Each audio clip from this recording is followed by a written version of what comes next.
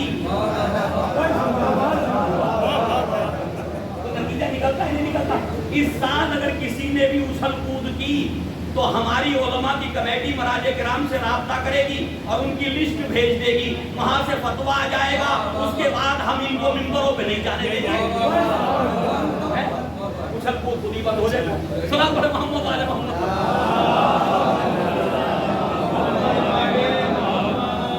خود ہی بند ہو جائے گی. احترامی منبر ہونے لگا. کیوں؟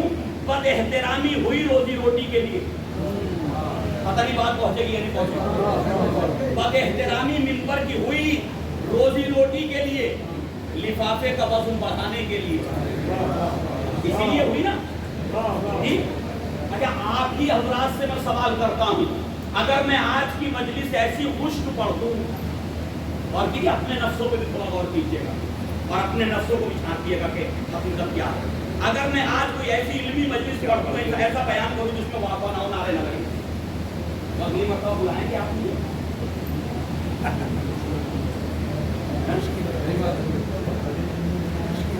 یہ اس لیے ہے کہ ابھی آپ نیچے بیٹھے ہیں، میں منبر پہ بیٹھا ہوں. تو ہر ایک کہے تو ضرور بلائیں گے، ضرور بلائیں گے، لیکن حقیقت یہی ہے کہ نہیں بلائیں گے. کیوں؟ مولانا ہماری طبیعتوں کے خلاف بولتے ہیں، ہمارے مزاجوں کے خلاف بولتے ہیں. ہمارا مزاج تو یہ ہے کہ ہمیں مزہ نہیں آتا جب تک کسی کی غیبت نہ کر لیں. قرآن کا مزاج یہ ہے کہ غیبت کرنے والے کو ایسا سمجھتا جیسے وہ اپنے مردار بھائی کا گوشت اڑا رہا ہو. اور میرا مزاج تو یہ ہے کہ مجھے مزہ نہیں آتا جب تک انجمن میں 2 انجمنیں نہ بنا دوں. میرا مزاج تو یہ ہے مزہ نہیں آتا جب تک جو ہے یہ چرچا نہ ہو جائے. ہم جیسی مجلس وہ کرتے ہیں ایسی پورے ایریے میں نہیں ہوتی. 20 دے اتارتے بریانی کی. اب ان کا چرچا ہر جگہ ہونا چاہیے. جہاں بیٹھتے ہیں پورے سال بس ایک ہی ذکر، ایک ہی وہ 20 دیگوں کا ذکر. ایسا لگتا ہے جیسے امام حسین پہ انہوں نے بڑا احسان کر دیا 20 دیگے انہیں بنا کر. ہے نا؟ ہمارے یہاں جیسی مجلس، جیسا تبرک، جیسا ماتم، جیسی انجمن، جیسا وہ کون تم؟ کیا حیثیت ہے تمہارے اس بریانی کی اور قورمے کی؟ کیا حیثیت ہے تمہاری اس کیٹرنگ کی اور کیا حیثیت ہے تمہاری اس انجمن کی اور اس ماتم کی؟ اگر وہ قبول کرنے پہ آئیں تو سینے پہ کوئی اس طرح سے ہاتھ مارے تو قبول کر لیں. خلوص پیدا ہو جائے تو دل سے نکلی ہوئی ہر آواز اہل بیت تک پہنچ جائے. اور اگر دل میں خلوص ہی نہ ہو، نیت میں خلوص ہی نہ ہو تو شور کرتے رہو، یا حسین یا حسین یا حسین یا حسین، ہوگا کیا؟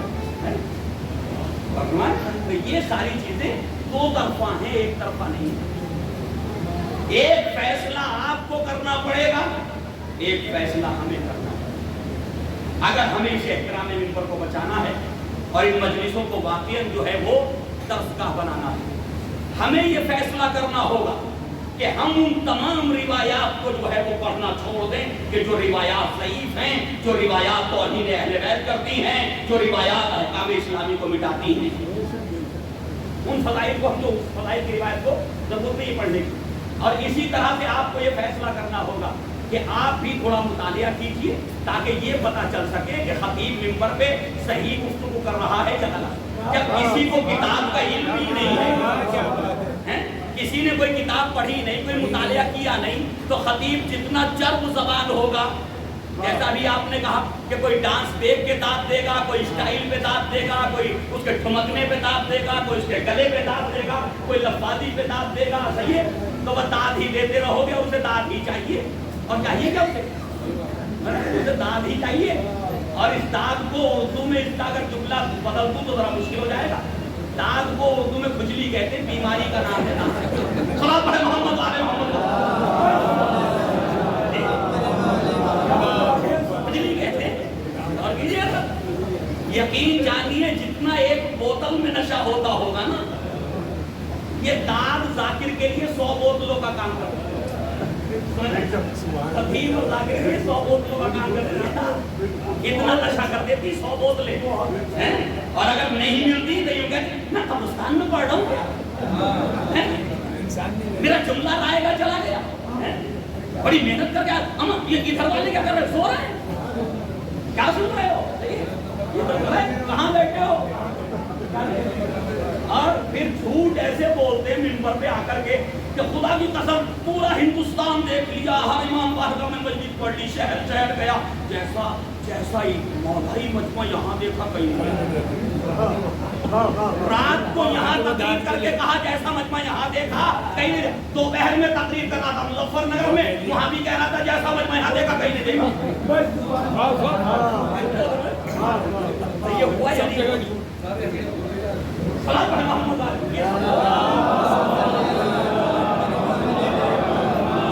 تو یہ سب کچھ ہو رہا ممبروں پہ یا نہیں ہو رہا؟ ہو رہا ہے نا ممبروں پر، جی۔ تو آپ نے اس سلسلے میں کون سا قدم اٹھایا؟ ایک دوسرے سے شکوہ شکایت ہو رہی، بس اس سے زیادہ نہیں۔ بیماری سب بتا رہے ہیں،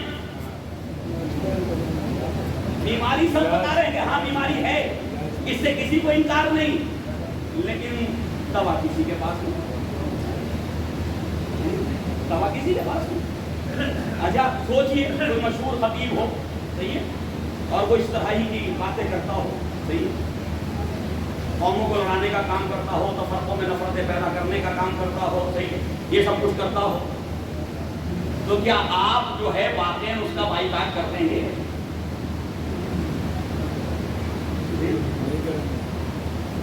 کیا واقعاً آپ اپنے دل سے پوچھ کے بتائیے بائیکاٹ کر دیں گے؟ وہ شاعر کہ جو ممبر پہ آ کے اسٹیج پہ آ کر کے قوم کو بے وقوف بنا رہا ہے اور ایسے ایسے شعر کہہ رہا ہے کہ خود روح مولا کائنات کانپ جائے، جی خود روح امام حسین کانپ اٹھے کہ یہ ہو کیا رہا، یہ میرا چاہنے والا، یہ میرا دیوانہ، یہ میرا ماننے والا، یہ مجھ سے عشق کرنے والا، کہ میرے لیے اللہ کی توحید کو قربان کر رہا، جی جس کی توحید کلمہ توحید کو بچانے کے لیے میرے مولا نے حکومتوں کو ٹھوکریں مار دی، توحید کو بچانے کے لیے حکومتوں کو ٹھوکریں مار دی، آپ کے مولا نے شہادتیں پیش کر دی، لیکن اسی توحید کو ہم ایسے پامال کر رہے ہیں علی کے نام پہ، کس کے نام پہ؟ اہل بیت کے نام پہ۔ اتنا بڑا ظلم ہے اہل بیت کے اوپر کہ احکام اسلامی مٹائے جائیں ان کا نام لے کے، اور کیجئے رسول اللہ محمد والے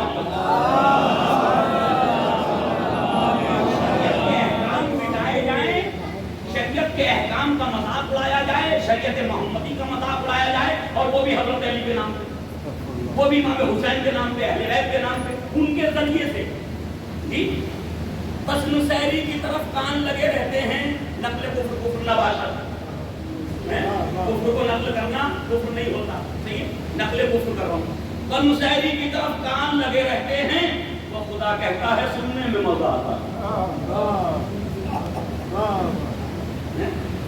وہ خدا کہتا ہے مجھے کیا لگتا سننے میں مزہ آتا ہے، دیکھیے آپ اس کا مطلب کہیں نہ کہیں ابھی بھی اس کے ذہن میں شرک پل رہا ہے، ورنہ کیسے ممکن ہے کہ کوئی علی کو خدا کہے اور مجھے سننے میں مزہ آئے؟ میں کیسا مومن ہوں، میں کیسا مومن ہوں کہ کوئی حضرت علی کو خدا کہے اور میں کہوں یہ خدا کہتا مجھے سننے میں مزہ آئے؟ تو اس کا مطلب ابھی ایمان قلوب میں داخل نہیں ہوا. اگر ایمان داخل ہو جاتا تو یہ وہی کرتا جو حضرت علی نے کیا تھا. حضرت علی علیہ السلام نے جو کیا تھا یہ اس کے ساتھ وہی کرتا، لیکن اس نے وہ نہیں کیا. اس نے تو داد کی اور لفافے کا وزن بڑھا دیا. صلاۃ علی محمد وعلی محمد.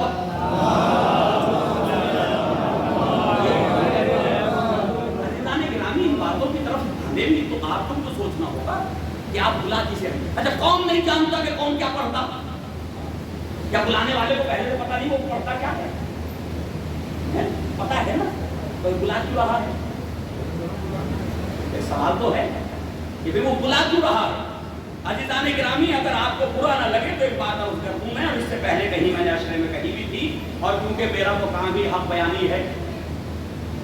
غور کیجئے گا، بانیان مجالس و محافل تین طرح کے. بانیان محافل و مجالس کتنی طرح کے؟ تین طرح کے ہیں ہمارے معاشرے کے اندر. ایک وہ جو ان مجالس کو، ان محافل کو اپنی شہرت کے لیے کرتا، وہ ان کے ذریعے مشہور ہونا چاہتا، وہ قوم میں اپنے آپ کو پہچانوانا چاہتا. وہ اہل بیت کو نہیں پہچانوانا. اس کا مقصد دین کو پہچانوانا نہیں ہے، اس کا مقصد دین کے ذریعے اپنے آپ کو پہچانوانا. اور فرمایا آپ نے، ایک تو وہ جو شہرت کے لیے کرتے ہیں. اچھا ایسے جو لوگ ہوتے ہیں ان کے پاس سب کچھ ہے، دولت بھی ہے، سرمایہ بھی ہے، سب کچھ ہے، 10-20 لوگ بھی ہیں، صحیح ہے، جو خطیب کی ہر بات پہ جو ہے داد دینے کے لیے، مر مٹنے کے لیے تیار بیٹھے، چاہے جو کہے. جیسا کہ ابھی آپ نے کہا کہ جسے کچھ نہیں آتا وہ گھٹنوں پہ کھڑے ہو کے داد دیتا. ٹھیک، جس نے کتاب نہیں پڑھی، کسی مدرسے میں نہیں گیا، کسی جو اردو ادب سے ناواقف ہے، جسے یہی پتا نہیں کہ اردو میں یہ لفظ کس معنی میں استعمال ہوتا ہے، یہاں اس مصرے میں صحیح استعمال ہوا یا غلط استعمال ہوا، اسے یہ بھی نہیں معلوم. بس وہ یہ دیکھ رہا کہ فلاں صاحب داد دے رہے ہیں یا نہیں دے رہے. اگر فلاں صاحب داد دے رہے ہیں تو بس یہ سند ہے اس کے لیے کہ شعر اچھا ہی ہوگا. صلاۃ علی محمد علیہ محمد.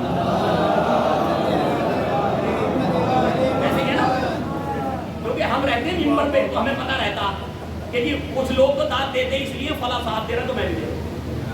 اگر ان سے پوچھو بھائی داد کیوں دے رہے ہو، کہ وہ دے رہے تھے، وہ وہاں کر رہے تھے. صلاۃ علی محمد علیہ محمد. تو اب یہ جو شہرت کے لیے ذکر محمد و آل محمد کو استعمال کر رہے ہیں، ایک تو یہ بہت بڑی پریشانی ہے. ایسے افراد کے پاس سرمایہ ہے، دولت ہے، سب کچھ ہے، اسباب ہیں، تو وہ بہت آسانی کے ساتھ یہ کام کر لیتے ہیں. صحیح، اور ان کے ہم خیال خطبہ و ذاکرین مل جاتے ہیں، ان کو مل جاتے ہیں، ایسے لوگ مل جاتے ہیں. اور آج ایک بات آئی اس کو ذرا عرض کر دوں کہ جی یاد رکھیے، اس دنیا میں ہر انسان بکاؤ ہے، ہر چیز بکاؤ ہے، ہر چیز بکاؤ ہے، بشرطے کہ اسے قیمت مناسب مل جائے. ہر چیز بکنے کے لیے تیار ہے بشرطے کہ اسے قیمت مناسب مل جائے. اب وہ اپنا اپنا معیار ہے کہ کتنے میں بک جائے گا. وہ اپنا اپنا معیار کا کتنے میں بک جائے گا. کوئی چائے کی پیالی میں بک جاتا، کوئی ایک دعوت میں بک جاتا، کوئی تو تعریف کے جملوں میں بک جاتا. بکتے سب ہیں. اچھا جب وہ بکتا نا، جتنی دیر کے لیے بکتا، وہ خریدنے والے کے تمام عیوب و نقائص سے نظریں پھرا لیتا اور اچھے ہی اچھا دیکھتا.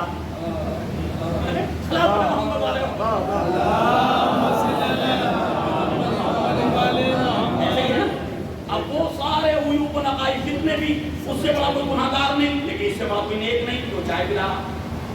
اس کی نظر میں اس سے بڑا کوئی نیک نہیں وہ چائے پلا رہا، اس کو پلا رہا.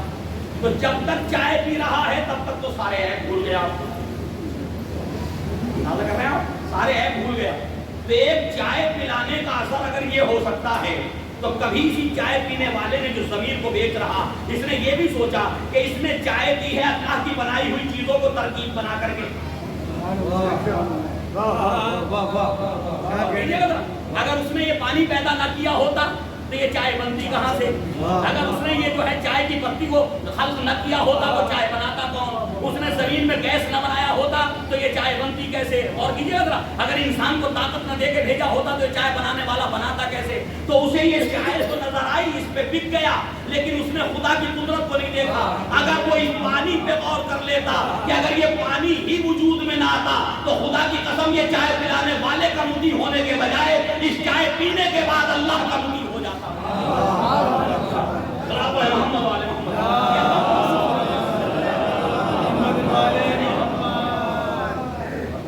ایسا نہیں ہوا۔ تو ایک تو شہرت، دوسرے وہ لوگ ہیں کہ جو ذکر محمد و آل محمد کے ذریعے سے کاروبار چلا رہے ہیں۔ ہو سکتا ہے ناگوار دوسرے کی بات اڑگی گزرے، لیکن ہمارے معاشرے کی کاروبار چلا رہے ہیں۔ سال میں ایک محفل کرنا انہیں بڑی اعلیٰ پیمانے پر، چندہ ہوا 2 لاکھ، خرچ ہوا 50,000۔ اس سے بڑا کوئی کاروبار ہو گیا کہ مولائی کے مولائی بھی رہے، پیسانے بھی گئے اور کمائی کی کمائی ہو گئی۔ اور کیا چاہیے بھائی؟ ہے ایسا یا نہیں ہے؟ کبھی سوچئے وہ انجمنیں بھائی حساب کیوں نہیں دینا چاہتے ہیں؟ چندہ تو کرتی بھائی، وہ صاحب حساب کیوں نہیں دینا چاہتے قوم کو؟ چندہ تو کیا نا آپ نے، تو اس محفل کے بعد حساب بھی دے دو، خرچ کتنا ہوا ہے۔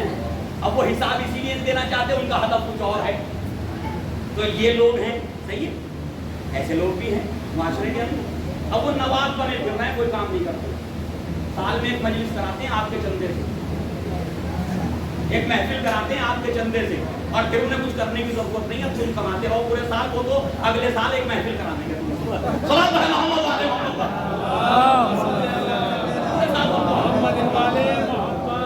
ان کو سینہ ایک بہا کرو، دیکھیے ان کو دے دو لاگے۔ تو یہ کاروبار چلتا ہے۔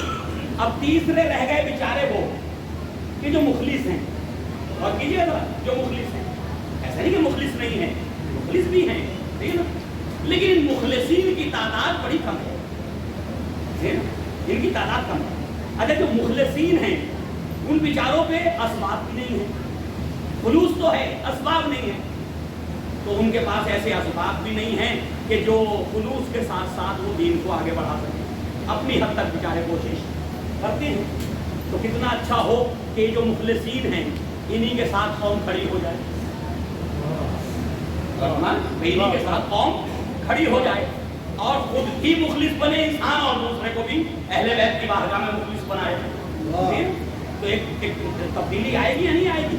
عزیزان گرامی، یہ بانیان مجالس و محافل کی احامت ہے آج ہمارے درمیان، لہذا اسی کی وجہ سے بد احترامی ہوتی ممبر کی، اسی کی وجہ سے غلط بیانی ہوتی، اسی کی وجہ سے جھوٹ سچ بولا جاتا ممبر کے اوپر، جس کی وجہ سے یہ کانفرنس سے احترام ممبر کے لیے ہمیں کرنی پڑ رہی ہے۔ صلاۃ علی محمد وعلی محمد۔